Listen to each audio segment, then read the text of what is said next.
Welcome to the Talkin Trash Addiction Recovery Podcast. We suffered in silence.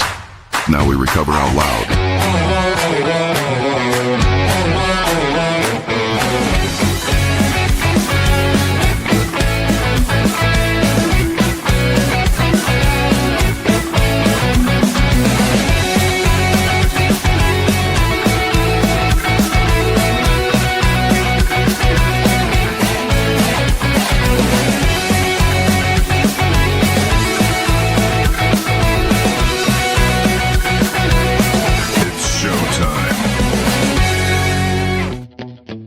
Good evening. Welcome to the Channel 4 6 o'clock news at 9. I'm your anchor, Easton Faction, coming to you live from the Pleasantville Waffle House and Rent a Chicken. Go pluck yourself. Today's top story that we are following. After last week's successful Artemis 2 mission, NASA sets its sights now on probing Uranus. Good evening, Talkin Trashers. Welcome to episode 196. We have Blair S in the studio tonight, and we are looking forward to talking to him. And now to the man who thought asphalt was a rectum problem, Timothy Snyder. I think you might have used that one before, but I did. I ran out of time, man. I'll do What? hey, buddy? I got one question. What's an Easton fraction? I knew you were going to say it. You guys, I've trained the Canadian Easton. crew to take after me, to rip everybody apart on one misword. That's what we do around here. But I know exactly what it is. Yeah, I'm sure you do. What is it? It's a yeast infection. I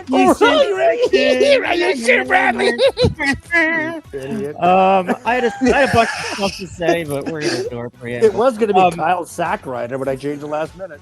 I love it. Oh, there it is. There it is. All right, let's do our preamble. Crumble.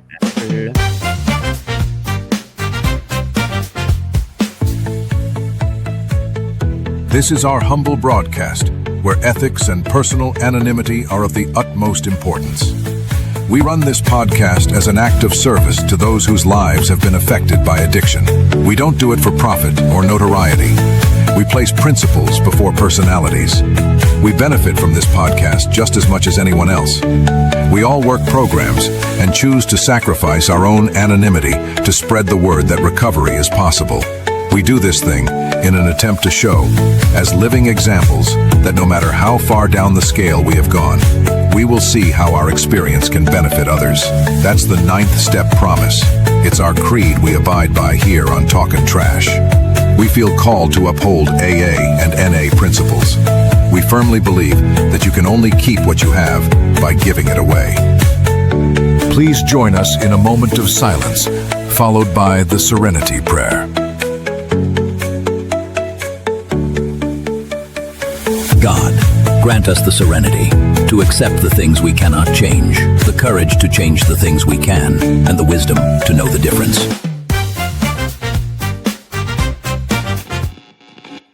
All right. Yay! This is going to be a fun one. Let me just come up here and let's go ahead and meet the team. Talkin Trash.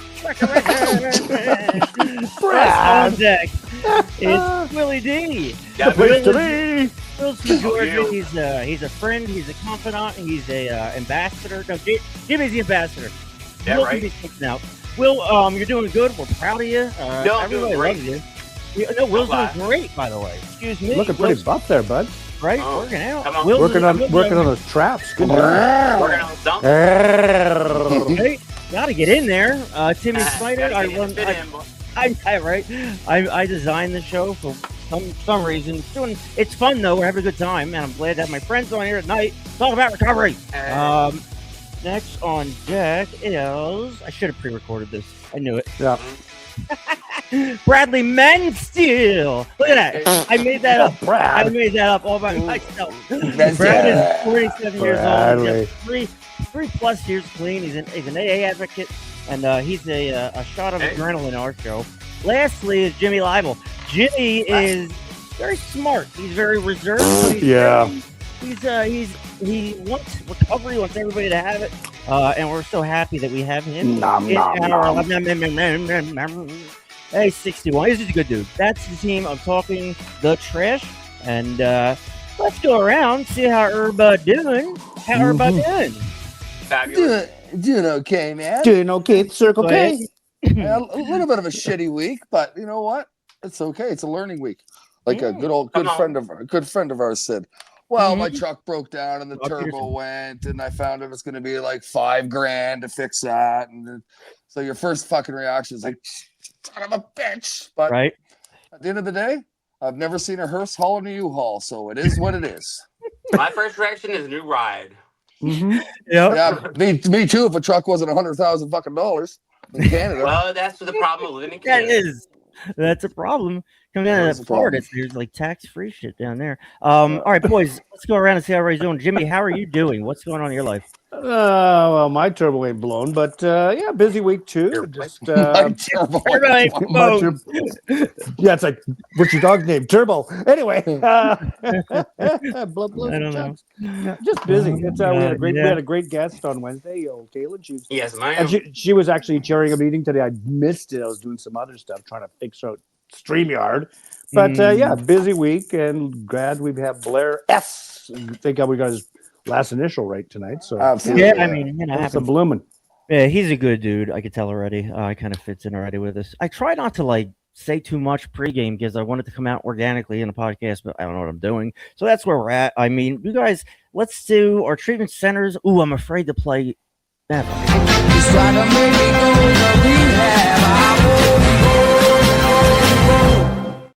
Jimmy. And Well, that's copyright infringement number 1. We have Discovery Recovery, Victory Home, New Hope, Serenity, Pocono Mountain, Liftoff, Affirm Recovery, Newark Salvation Army, Surfside, Sober, and Recovery Life. So welcome to the podcast. Woohoo! Little sheepdogs in the background.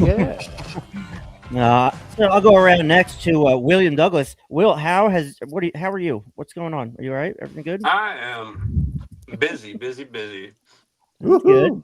That's good. That's good news.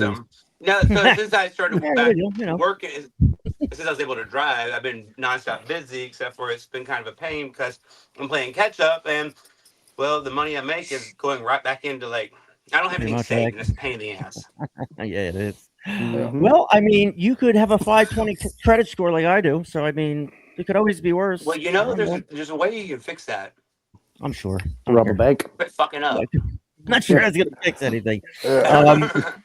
Since you brought up our friend from the other day, let's take a look at a short from her.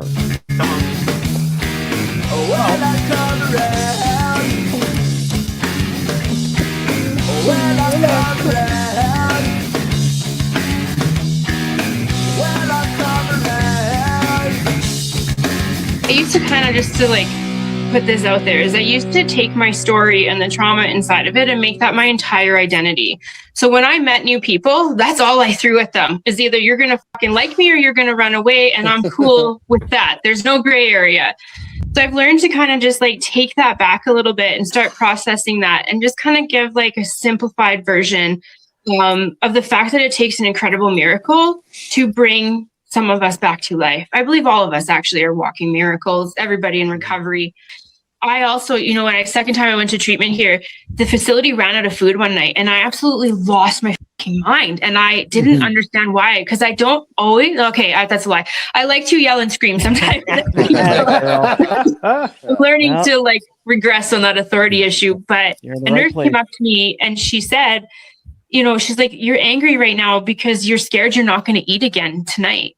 And I was terrified of that. And I never really realized that. So then I realized that like, hey, prayers are powerful words. Manifestations come into existence. Affirmations change the way you think about yourself. And this is what I'm saying, like as these dimensions progress, apparently the key is you hit the 5th, 6th dimension, and there's no longer time to wait for what you want to manifest. It happens when you think it, but you have to grow through that process to get there. There you have it. She was phenomenal. She's more intelligent than us, but what do you guys think? I got good feedback on her. She was a very good guest. What do you guys think about her? She spoke my language. Amazing. She did. She spoke Will's language. Isn't that funny? Oh, that's it's far. I mean, like right now, I mean, it's becoming more common, but it is far and few that do. Mm-hmm. Yeah, he right. All right, let's do our daily reflection.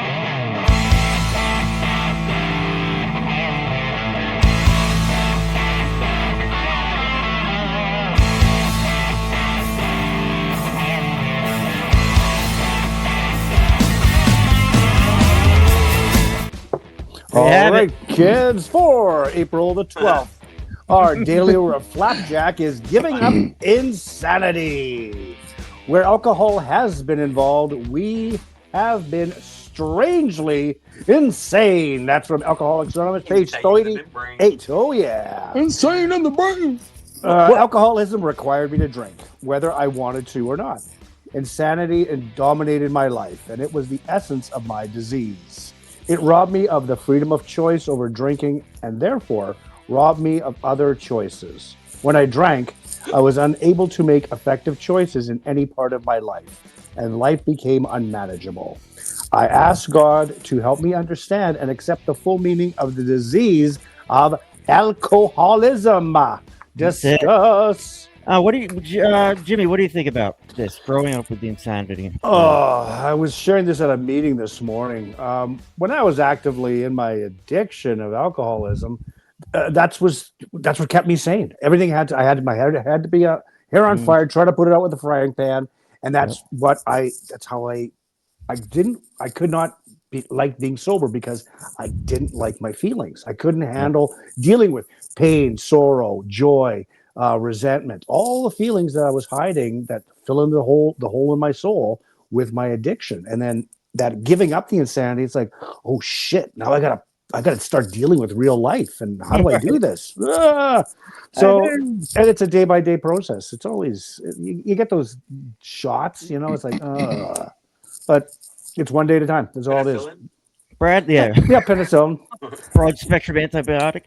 Brad, I'm interested to see what you think about this. Well, it's funny because I 100% agree with what Jimmy says, but I didn't realize how the insanity was until I got sober, because I literally thought what I was doing was normal because my addiction, my addict brain was telling me everything was okay. So I was doing these things to keep myself normal at the time. But once I got sobered up, I realized how fucking insane I was, if that makes sense. It took me getting sober to realize what kind of insanity I was living in. That's for sure. Sure. Mm-hmm. I get it. That resonates with me 100%. It required me to drink whether I wanted to or not. And we don't want, I know most alcoholics, they get to a point where they don't want to get completely wasted in crash cars and all that, but it ends up happening. So, it's to acknowledge that is what you need to overcome. Dealing with that initially, I think will help going forward. Jimmy, how are you? What's your zip code? I'm just kidding. My social security number too? 113-484-995. We already had that. Actually, it's backwards. Well, it's like what Rod said. He didn't like being sober, and I totally agree with that, because when I was sober, you have to deal with real shit.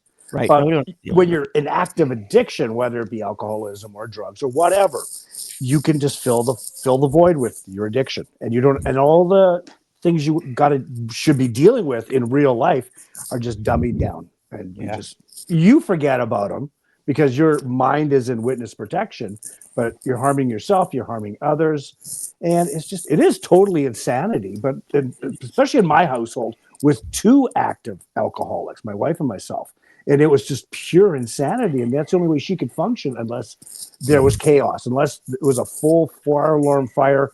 That was calm for her. I just said, I'm done with this shit. So there's one thing that I've learned too, which is pretty cool.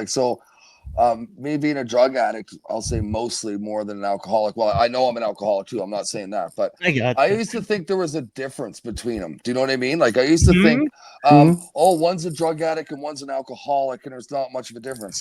But the more I am in recovery and the more people I meet in my recovery, it's all the fucking same. Our brains are twisted up from the disease, whether it's cocaine, whether it's heroin, whether it's pills, whether it's booze, whatever it is. It's because our addictive brain just loves to tell us what we need to hear. And I don't think it matters what type of drug or booze you're on. That's the disease we all deal with. Yeah, I have it.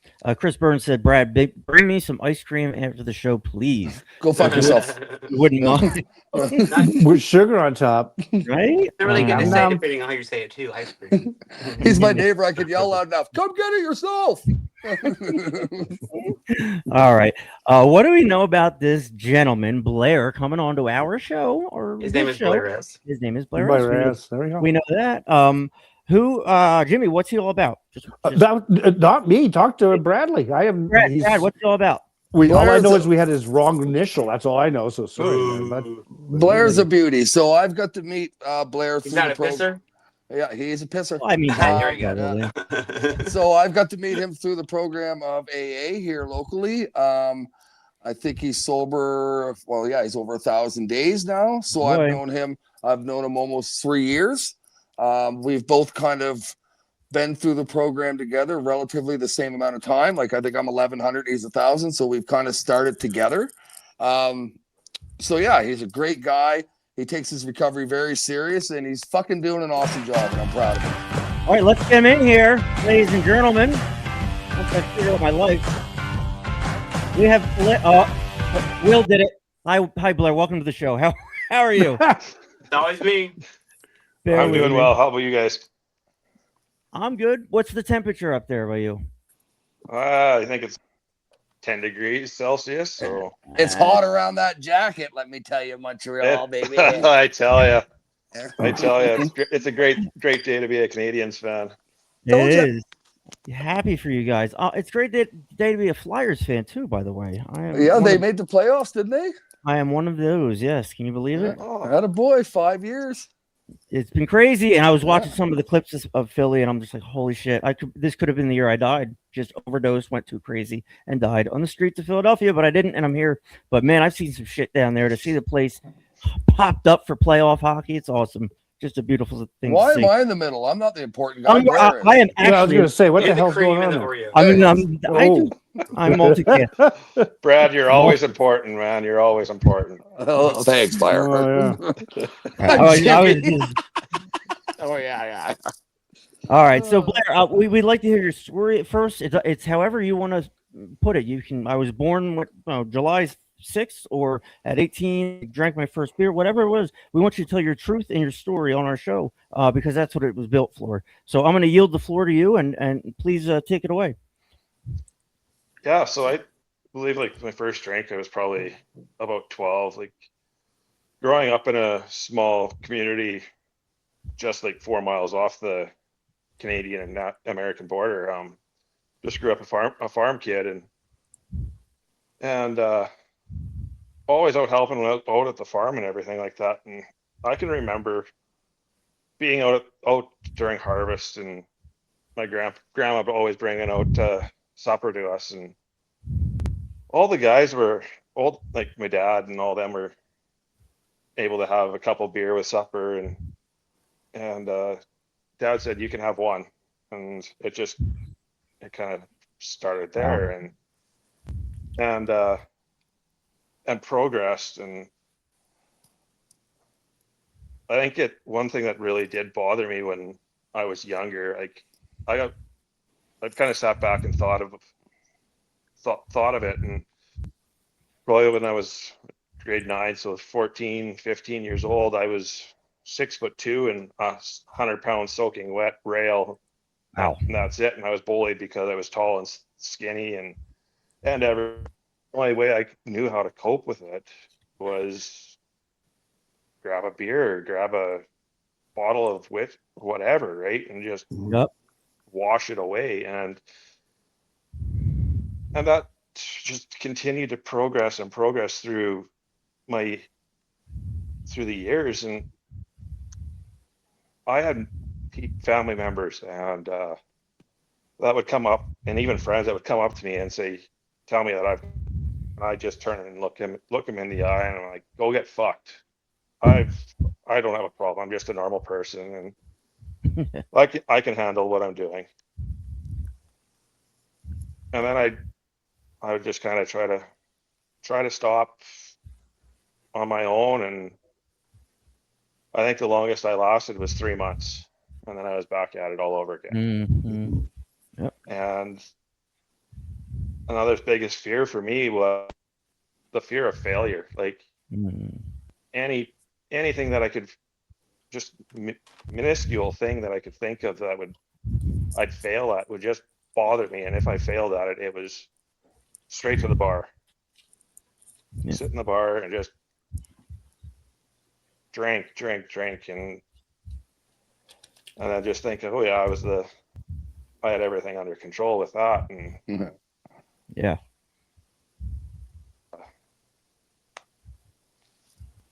like now I You're look doing- back at it and man, was that a mistake? Like I've been divorced now and I've been through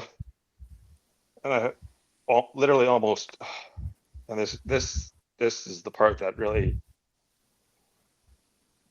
bothers me sitting back looking at it, is that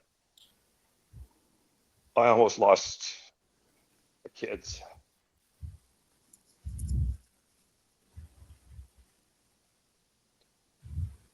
And that's one of the greatest things that I've got for me right now, is being able to be in the present time with my kids and not being able to, or being able to see them and being able to partake in their life events now. If I would have to hide behind the bottle and everything, I probably would have been 6 feet under by now. And I have to say, I had a breakup with a girlfriend here just a few months ago, and I had my daughter come up to me. The most touching thing I've ever had from a family member since I've been sober. And she came up to me and looked me square in the eye and goes, "Dad, you're not drinking again. You're not going back." Mhm. I literally broke down, because I hear that coming from a 16-year-old girl, realizing that she's, well, just being able to see the growth of myself from when I was drinking before and her not wanting to be around me at all, to now enjoying her time coming up, being with me, and for her to stand up and look me square in the eye and say, "You're not going back drinking, Dad, because you know what's going to happen if you do." Yeah. Isn't that an amazing feeling right there? The recovery part right there, Blair. Hey, it's like there's no words that can explain it or describe it, because It only gets better, Blair. Trust me, I've been in those shoes. My wife and I were both active alcoholics. My wife passed from alcoholism. My two daughters blame me for the death, and they didn't talk to me for years. And now my daughters are like 24 and 30, and every conversation ends with, "Dad, I love you, and I'm proud of you." And I never thought that would ever happen. So you're doing something right. Hell yeah, you are. Like Fucking right, I'm proud of you, because It ain't right. and people say, well, you get sober for your kids or this.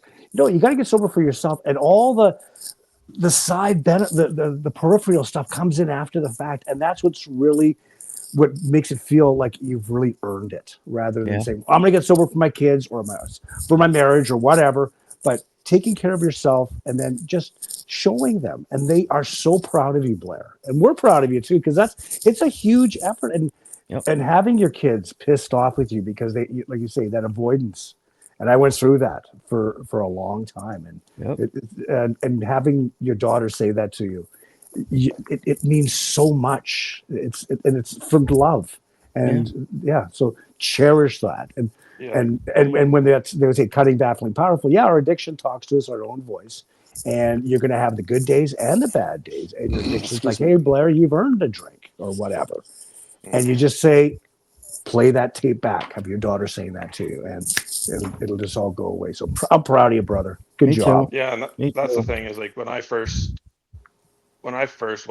came into AA, I thought I was doing it to save my girlfriend at the time, which we're no longer together, and it always felt like I was trying to do it for her, Right. and not for me. Right. And it took a while for me to realize that, no, I need to do this for myself. I need to I need to make myself feel better and clean myself up before I can, like, I got to clean my side of the street before I can help anything else better. It starts with me. And I know that, like they say, the self-centeredness and selfishness and all that, like, that's one thing that I have to be selfish about, is my own side of the street. And but I know help somebody else out also. Like, I can't just make it all about myself. Right. And that's right. And So before that was, it's always about me.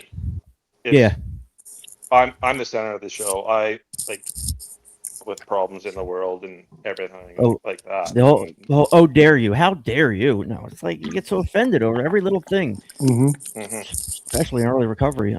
So you just you just passed about 1,000 days sober, as did I, and I got to tell you, I know my mind frame is so much different from year 1 to year 3. It's changed dramatically, but like there's some things I just have to give it up to God. I can't fix it. I just got to hand it out, and it's relieving. It's I don't have to live in the past. What do you guys think about what Blair's going through so far? Just well, I've been in that same boat, and I'm sure Brad I know has as well. And that is what addiction does. It's the great dissolver. It takes away everything. It takes away your jobs, your health, and your family. And when kids are involved, it breaks your heart. But your addiction doesn't give a shit. But once you take your head out of your ass like I did. And Blair, I was in the program 20 years ago, and I was cured within 3 months. I didn't drink for a long time.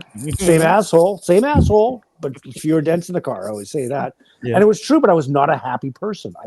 I still didn't like dealing with the feelings. And it was all my reaction to everything was anger and fear. Just gonna say.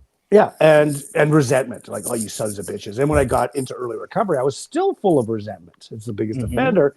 It's like, I'll show you, you bastards. Who's them and what are you going to show them? Well, as Rod said a couple of episodes ago, I've taken the bullets out of their guns. You know, I feel good about me, but not in an egotistical way. Blair, you seem very grounded and very humble, and you're very appreciative, like having your kids in your life, like. You're doing them a service, right? They're they're not saying it all the time, but they're so damn proud of you. They are. And it's a tender age. 16 years old, that's when my wife passed. My youngest was 15, my eldest was 18. And that's when the hate on was on for a long time, until Dad pulled his head out of his ass 4.5 years ago. So good on you, man. And I like what Blair said, because this is one thing I can say about Blair that I've known for the last 2.5 years is, like what he said about doing it for himself, but doing it for other people too.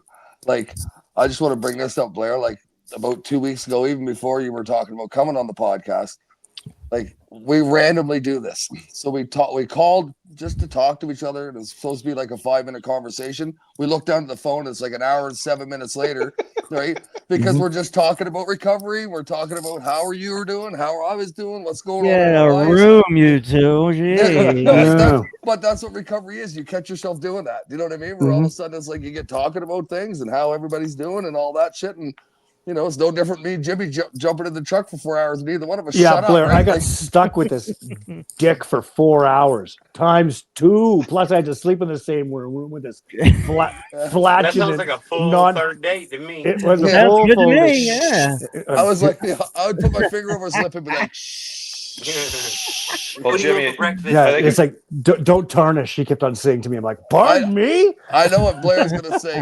Go, Blair. I know what you're going to say. I know what you're going to say, Brad, but I think it was probably like the first month of me being a part of AA or joining AA here in Carlisle. And a buddy was like, you asked if I wanted to go golfing. And I'm like, yeah, sure. I was just thinking, it's just going to be buddies golfing and whatever. And they stop and pick me up, and the one guy's like, yeah, I'm gonna make you golf with Brad. And I'm like, who the fuck is this Brad? I got no idea who he is. I've never met him. And I get stuck in the golf cart with Brad for freaking 4 hours of the day. And I'm like, He just doesn't shut up. He's bouncing I know. around like No, he he's had doesn't. freaking 14 He really Red doesn't, Bull. Yep, pretty much. Try sleeping in the same I think room he with him. smoked a pack of cigarettes through 9 holes. I don't know, Yeah. but Jesus Christ. Which is why he's so perfect on this platform. Like we aren't talking trash for no reason here. And actually, Blair, remember you said that to me? You're like, the first time I met you, I was like, what in the fuck is wrong with this guy? And then 3 years later, and then 3 years later, you know what he said to me? What the fuck is wrong with this guy? Yeah. I'm going to continually say that for the rest of my life. I love it. Oh, sorry, Brad. Don't be, buddy. I love you with all my That's heart, bud. hysterical. Blair, how old are you again? I'm 41. 41, man. All the boys at this age, we're all going through stuff. I don't know what it is. So, like, you had your first drink at 12. Most of us have something to that effect. Like, take us through a timeline of Blair's, I don't know, your childhood or whatever, but just what made Blair up until 41 years old. Oh, Jesus. Just your story, nothing crazy. Just your testimony. Pretty much already said it. Yeah, it's like I enjoyed sports and everything, and I think that like the friendly camaraderie in the locker rooms and being part of the team and everything was great, and then like going out after games and going to, especially when you're a minor, like under 18, 19 years old, or in Saskatchewan here, where you couldn't legally drink until you're 19. So yeah, going out to a house party or whatever and just enjoying it. But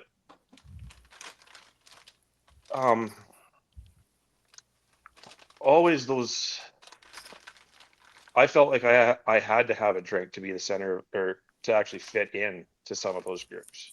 Social lubricant. Yeah, sure. And I felt like I was when I was sober. Yeah. But now I think people think the opposite, because there's times I don't even shut up. So it's which is great. I mean, you came to the right place.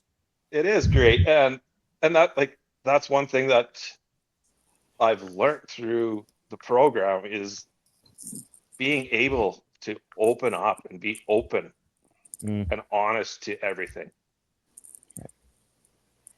Honesty, openness, honesty, and what is it? Mindfulness, Jimmy? I'm doing 5 different things here. Yeah, I was going to say. Mindfulness, openness, and honesty. Honestly, yeah, that's the how or whatever. Jimmy, you're the veteran AA guy around here. Can you speak to the how?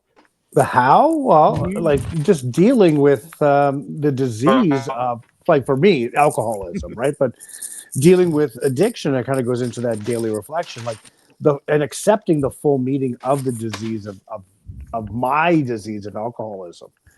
And the how is like, hey, we're not alone, right? And rarely have we seen a person fail who has thoroughly followed our path. Here I am doing how it works, but nobody gets it right. There's nobody ever gets it right. Nobody. We all help each other. We're a collective. It's not a race. We're all crossing that. And there's no finish line. It just keeps on going and going. Right. And the way it works, it like they say, a simple program for a complex, or for me, stupid person. You're pretty stupid. Nah, well, whatever. Coming from there, huh? Yeah, He's good looking with his new glasses on. Yes, he is. Oh, you noticed that. I was going to do that at the end, but thank you, Brad. Thank you. I just picked another pair. But the how, like it's all together. But how it works, you can't do it by yourself. And I tried. It's like, I don't need these assholes. This is a cult.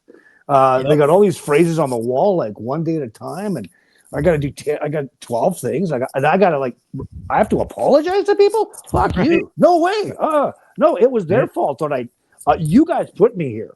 Like, no way. I am going to fight this tooth and nail, surrendering, joining the winning team. And it's not game. Yeah, and just saying, hey, I'm fucked up. I have a disease. It's like, hey, I'm not going to fight it. I'm just going to. Hey, it's working so far, so good. 15, whatever the date is, yeah. Hell yeah. Manny, Manny, how was the old? He said, "Hey, my brothers, love you guys, and thank you all for what you're doing to help others. We are here for you. We are all one big family. Blair, you got this, my brother. You're not alone. Keep fighting a good fight." Somebody else said, "Blair, is there also an Al-Anon group around or Carlisle or Redvers area?" He's Yes, there saying is. yes. Okay. Yeah, that's about it for the comments. They're going to blow up here in a second. There's one in Carlisle. There's one in Kipling. I'll say it. Maybe Hey, Shauna. there's one. Yeah, there's definitely there. Yes, and like what Manny had it said in his comment, we're all one big family. And I remember my first birthday celebration of sobriety that I had here with the AA group in Carlisle, and I shared they asked me for what, and I said family, because I had my parents sitting there right beside me. And honestly, I think that was one of the toughest meetings I was involved in, other than the first time coming down the stairs. Yeah. But Yeah, having my parents there and literally to see me not break down because I was pissed off or anything, but break down because I was happy I had my family members sitting beside me to support me and be able to witness that, oh yeah, he wants this. He's pushing, he's making, doing what he needs to do to stay on this path. And said, yeah, I got my family, but everybody sitting around this table, or these tables here, are also my family, because they're the ones that I come to when I have a problem with my alcoholism. Right. Because my parents haven't been a part of Al-Anon or anything like that. So most don't know what to do, Blair. So they don't know what to do. Exactly. I think for them to hear me actually say that just relieved some pressure off them, knowing that I had my group my family right here to help me out. Yeah. Right. Yeah, and it's an amazing thing that way, because I never felt that way, Blair, at first. You know what I mean? Because I was just, like you said, I was going to meetings, same reason you were. I was going to get my family back. I was going to get my kids back. I'd be lying to say any different that the first few months, that was what was in my head. How can I get my fucking life back? I never once thought of me. You know what I mean? It was I want everything back that I'm losing. But things really spun around in a really quick way once I said, okay, wait a second. I got to fucking figure me out. I need to do this for Brad. And once I started doing that, man, it got easier. Was there still some rough roads? Fucking right there was.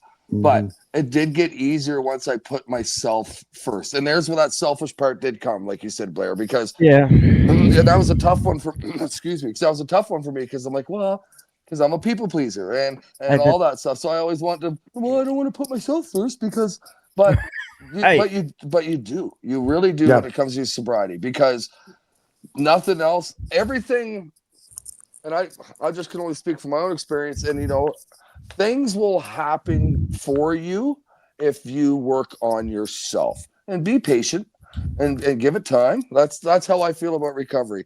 It's because you have to put the work in for yourself, and it's fucking worth it. And another thing I want to touch on too, like Blair said, no. Yeah. I'm gonna do it anyway. Somebody cut him off. I wasn't sure if Will's alive or not. He is alive. I was going to say, I'm going to Blink, buddy. He must have. Before I forget. No, you go first, Will. Go ahead, Will. You can tell yourself whatever you need to tell yourself to get you into treatment.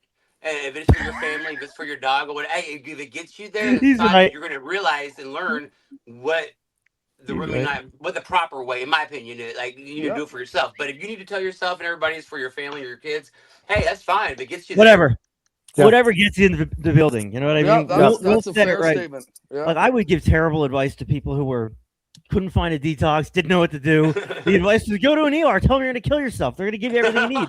That's not the fucking best advice in the world, but from where I was standing, you just got to get in there. And yeah, I know it's been crazy. So like people pleasing is a big thing. Brad, you just mentioned it.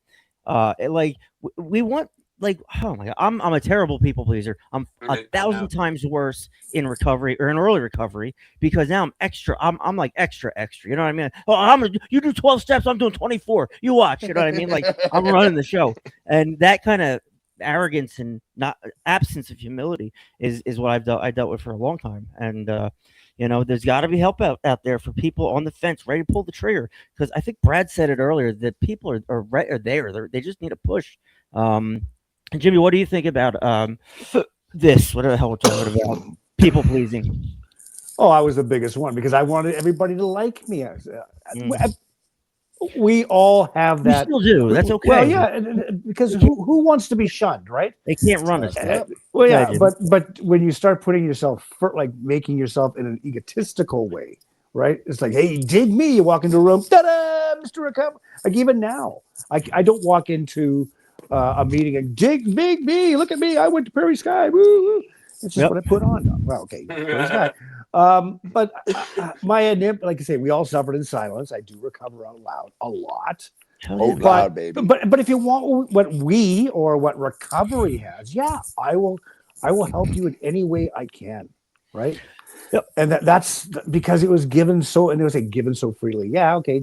I had to go to treatment, but it was there the whole time. But I was so goddamn selfish and pig-headed and thought I could do it on my own and didn't realize this is a we program, not just AANI recovery. The recovery NI.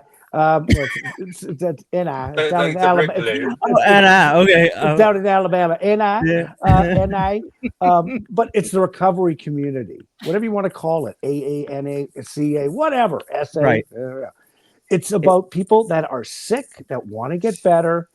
And as Blair said previously, you have this community, a family. I'm not biologically related to any of you, but I'm logically related to you, right? You're my logical family.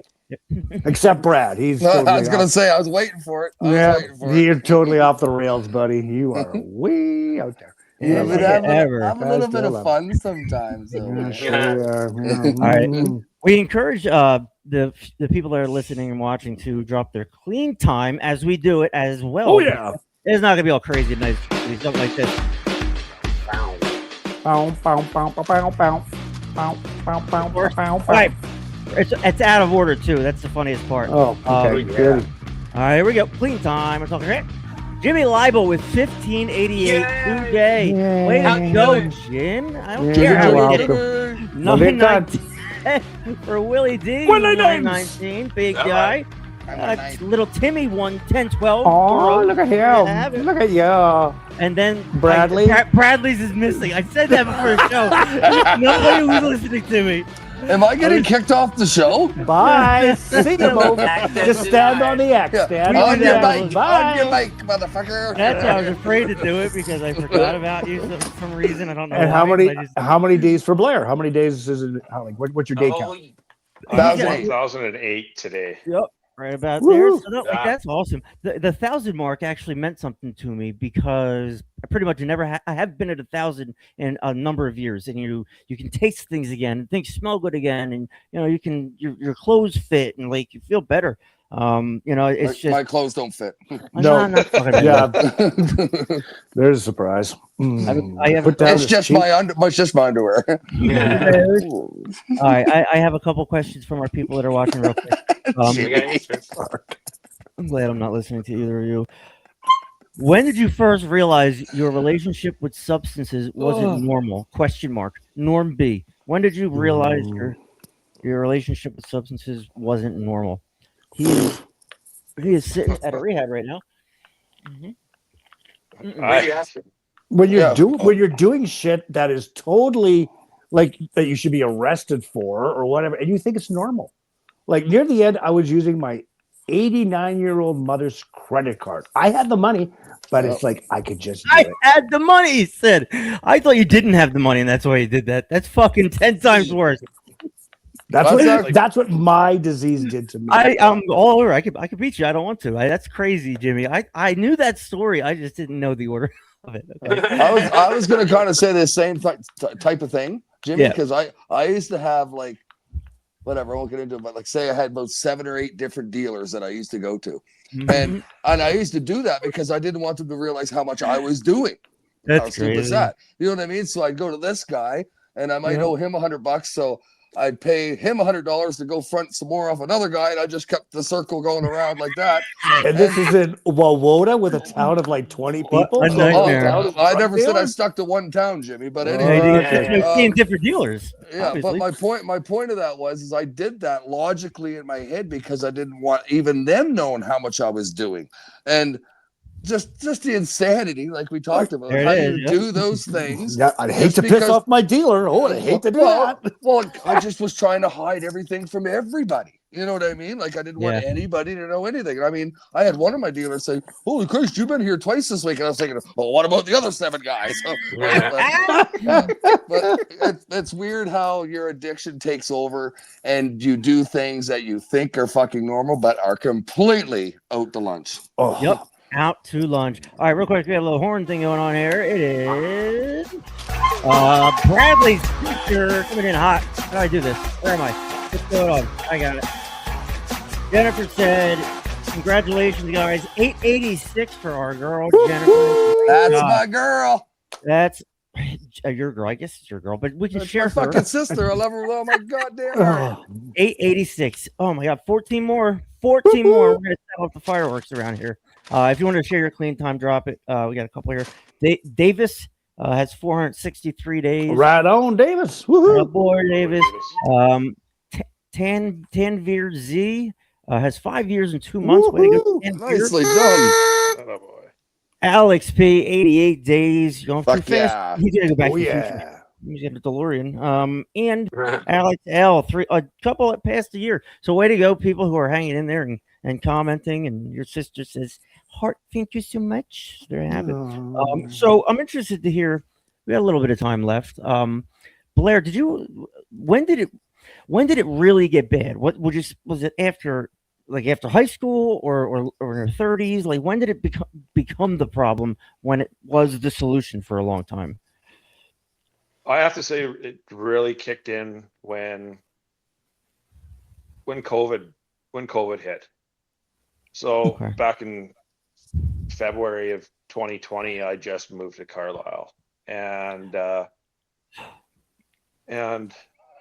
town, like everything, the whole world couldn't do anything. I couldn't get out to meet anybody, and I'm moving to this town that I think I knew one person, and it happened to be a guy that lived across the street. I knew of him from reffing his kids in minor hockey back in the day, and but being basically having to isolate from everything. Thing that was open that you could go and do was go to the liquor store. That's all I did. I would go to work, stop at the liquor store, and grab a 2-4 of Budweiser and a freaking 26 of Captain Morgan spiced rum and just sit here and it just escalated. It went from day after day after day, and it got to the point where 2:00 in the afternoon, I'm like, Jesus Christ, is it 5:00 yet? I couldn't get out of. I just wanted to be done work so I could start drinking all over again. And like with Norm's question, when did I realize that it didn't really kick in until I got caught in all my lies and cheating and stealing and Yep. like I can sit back now and look at probably alcohol was the issue of my first divorce. Like it yeah, it probably was one of the main reasons why it happened. Yeah, and that happens. But now, me and the kid's mother, we both get civil conversations. I can actually enjoy being in the same fucking building as her instead of walking through the door and be like, oh fuck, she's here again. I have to face her, right? But yeah, no, shit. It's like I can have I can walk up to her and have a civil conversation about the kids or about life, whatever, and not want to freaking punch her in the throat. Like, understood. I aspire to graduate to your level. I'm just never. I don't know. And not punch her in the fucking throat. I love it. Hope she's not watching. Good stuff right there. Yeah. That's his way of saying he still cares, I guess, a little bit. Yep. Jennifer Lamb say Chris. Where did Chris put up is she's still single, Brad, and Jennifer gave herself a laugh. Well, they've met each other. Chris, you know she doesn't like you. Fuck off. Go eat some ice cream. Go eat some ice cream. You are ridiculous. So yeah, you can drop your thing in the comments. We got a few minutes left here. Yeah. So like, Blair, did you where in Canada are you? I'm in Carlisle, Saskatchewan. So he's literally 25 minutes away from me to the south. I can throw rocks at Brad. Yeah, he has. The way Brad looks, it looks like he's been hit a few times. He probably wants to throat punch me too, for fuck's sake. Yep. No, Brad, I love you, buddy. I love you too, buddy. Will, I'm handing the floor over to you. That's me. And drill our boy Blair, make him confess to whatever it is he did. What did you do? what did you do? And why would you do that? I don't know. He's not paying attention. That's what it is. I am. I am, but back in the portal again. Drugs, right? Yeah, this is why. Yeah. No. He was only alcohol. It was just alcohol. You know, it's why one of my that's favorite. The reason why I'm blanking. I got you. Brad, answer his whatever. I was just gonna say. Right back. It's so fucking true what Blair said, because I didn't realize how much of a fucking idiot I was, or how much you drugs could have I just was asked me.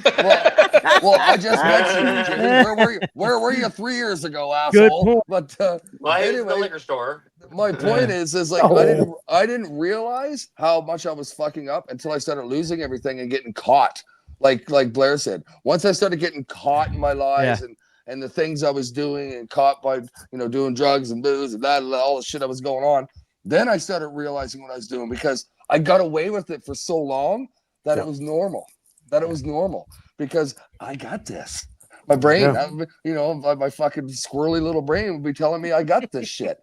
But once I started getting caught and getting fucked up, it was like, wait a second, people are actually realizing. So yeah, it's weird. So everybody has their own bottom, I guess, right? And so when that was my bottom for me, and it sounded like the same for you, Blair, too. Like once you started getting caught, right? Great segue. Exactly. Cassie P from Discovery, or I don't know. Was there a specific rock bottom, or was it more of a slow realization? Cassie P. Perfect. Nice job, Brad. Mm-hmm. William, what do you think? No, I think she's asking our guest. She's asking the guest. But I'm going to answer right now. No, I've had many different. I can make up a new rock bottom every time. You know what I'm saying? Like, I'm creative. I had a million of them. Yeah. Is there one that you can recall or that we care to share? That kind of led you like black and white. I remember one that I went to. I still talk to I was already out of high school, but I would talk to my middle school teacher, and I remember I got it so bad. I went to her and I asked her to take me to rehab, which was just like mind blowing. And she took me to rehab, to a detox, or to where I went to, and my mom was like, do not let him leave there. Tell him he's gonna kill himself. That was my mom's trick of getting them to let me stay instead of making me come back. Great.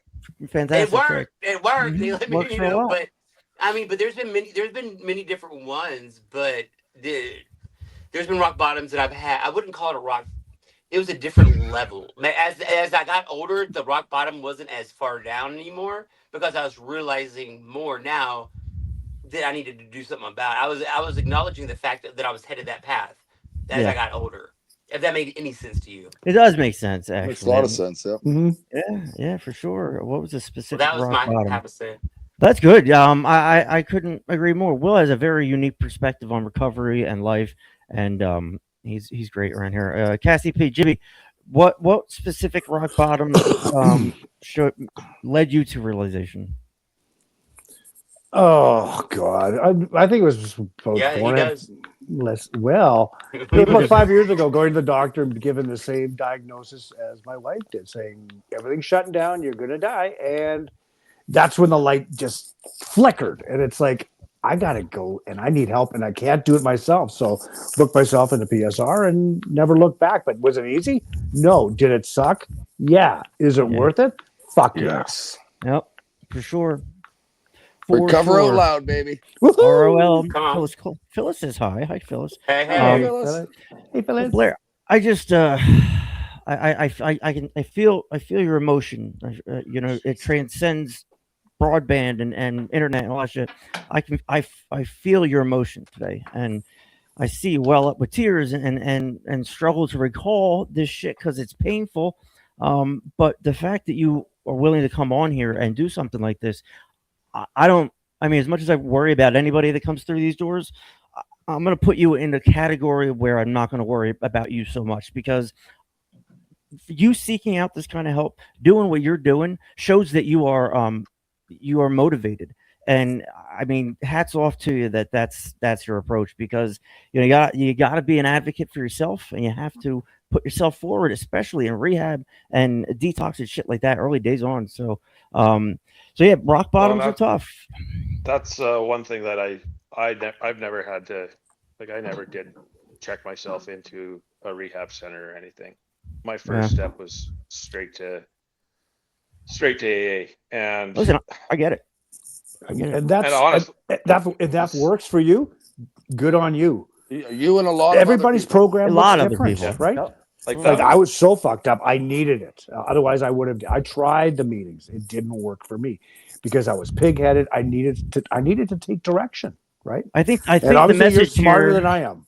I think the message here is not where you end up, but it's where you came from. Does that make any sense? Yeah. And where you want to be. Where you want to be. Exactly. Right. It's where you want to be, and you working the program to your best knowledge to make you the better person. Yeah. It's funny because Blair and I were talking about this the other day. Sorry, Blair, but it's so true, because the one thing, my favorite thing about recovery and the AA program itself is there's really no wrong way of doing it. As long as you're involved and you strive to get clean or sober or whatever your addiction may be, you're doing it right. Like, you know what I mean? Like, so if someone ever said to me when I first went down them stairs, like, you need to do this, that, this, and that, I'd be like, go fuck yourself, because it would have been too structured for me. And I know that sounds silly, but that's what I love about recovery, is that there really is no wrong way of doing it. As long as you're willing to work on yourself and get better day by day, day at a time, that's all that fucking matters. What is that saying there, Timmy? There's 100 ways to skin a cat, boys. I just want a bald cat. That's all he wants. Just give him a bald cat, for God's sake. Weird. I am weird. We already knew that. We knew that. We're past that, boys. Blair, you are fantastic. I'm really proud of you. I can feel your emotion. When you well up, when you start getting emotional, I can feel that shit, and the world stops for me. It really does. Now, you're the most important thing on the planet at that time, and like it's a privilege to be in a situation like that. But to see you going through what you're going through at 11 or 1,000 days. Oh, listen, guys, I'm a one click away from the whole podcast just going away. I'm so close. All right. Are you teasing us? If I right mouse by accident, which I tend to do, and then I accidentally click back, it goes back. The whole show's over. I'm just kidding. Never happened, but came close just now. So, Jesus Christ, I hate that shit. All right, so we are an addiction recovery podcast. We are on twice a week, Sundays at 9 p.m. Come on, somebody. Wednesdays at 9 p.m. Let's send our friend Blair off with it. I don't know, some words of encouragement, boys. That's what you're hired here to do. Let's hook our way up. Jimmy? Blair, I am so proud of you, and your kids are so proud. That is the greatest gift I got for my sobriety, was the love of my children. And I say I didn't do it for that reason, but holy shit. And just enjoy it, man, because they're not going to be kids forever. So enjoy it, and I'm very proud of you, my brother. Good for you. Yep, me too. To see you do something and do this is strength to me. And it wasn't at one point. I would look down at anybody that would, speak like this. But it just shows your strength at the least. Bradley, any last words for Blair? Well, for me, Blair, I consider you one hell of a good friend, and it's cool that we live close to each other. We get to go golfing together. We get to go to meetings together. So it's cool. Well, it is. It's cool how recovery brings people together that you never knew that you'd have in your life ever. You know what I mean? Like all shit aside, 3 years ago, me and Blair probably would have never been friends. I don't know that, but you don't know that. But being in recovery, you learn about each other, and like fucking we golf together, we hang out, we shoot shit, and it's cool. We also it's like we also do some other things, Brad, and you know what? Hey, you shut up, and we'll talk about that private time, buddy.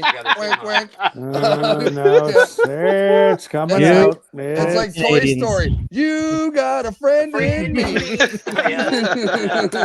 He would whistle that all night. Oh my God in heaven, hallowed be thy name. I love you, Blair, and I'm proud of you, buddy. Proud of you. Okay, let's read our justice list.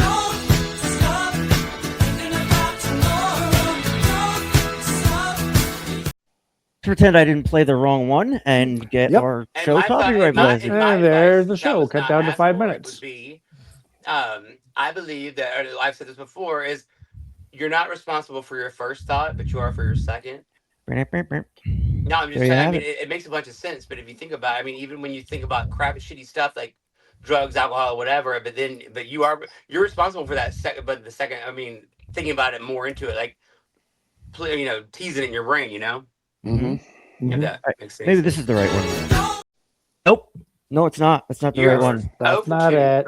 All right, we're just gonna read it. Look at the big picture. Isn't that funny? It's a big picture, and then it's Jimmy holding a big picture. Yeah, Will. Okay, the big picture. Just for today, all spiritual awakenings have some things in common. Common elements include an end to loneliness and a sense of direction in our lives.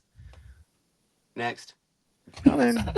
Basically, we already read that one. Yeah. Some kinds of spiritual experiences take place when we confront something larger than we are. We suspect that the forces beyond our understanding are. What? Some kind of. We suspect that forces beyond our understanding are. I already read that. Operating, we see a fleeting glimpse of the big picture and find humility in that moment. Our journey through the 12 steps will bring about a spiritual experience of the same nature, only more profound and lasting. We undergo a continual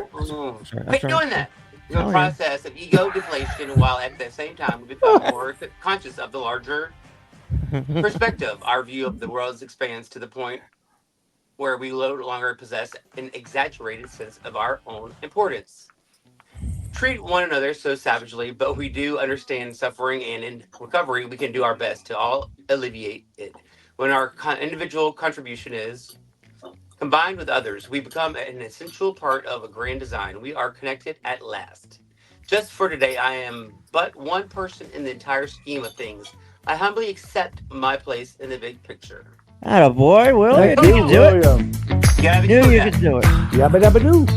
Yabba dabba doo. Look at the big picture. You get it? Everybody get it? You got it. All right. I don't get it. I still don't get it. He's a window licker right there with Will. Come on. If you're new in recovery, the first thing you do when they give you your phone back is to go to the App Store and get Meeting Finder or the NA app. Or call Jim. Call me. 4 a.m. Yeah. Consider the. Send me an email. You get my phone number. Yeah, there you go. Hey. That is true. All right, what's your band Wednesday? Thank you all for your support. If you feel like killing yourself now, don't. Call 988. Get yourself some Narcan. Recover out Lizzie. And another fun show of the Trashes. Thank you, everybody. most importantly, thank you to Blair S. Blair, thank you so much for being on the show. Weak if you don't. We're privileged to have you part of our family, and thank you for contributing. So that's it, everybody. Let's all just say bye-bye, and then we'll get out of here. Bye-bye.